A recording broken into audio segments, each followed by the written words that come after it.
case briefs, and so much more.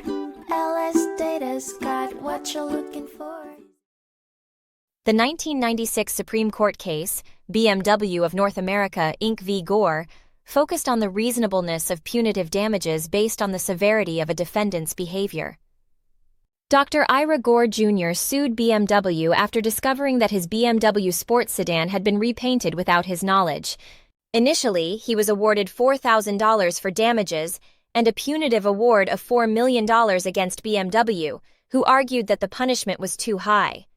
Although the Alabama Supreme Court found the punishment reasonable, it was reduced to $2 million. The case then reached the U.S. Supreme Court, where it agreed with BMW, stating that the punitive damages were excessive and exceeded the constitutional limit. Consequently, the case was sent back to the lower court for reconsideration, emphasizing that the degree of reprehensibility in a defendant's conduct is a crucial factor in determining the fairness of a punitive damages award. Case briefs, and so much more. LSData's got what you're looking for. Visit lsd.law, elevate your mind. Leave the stress of class.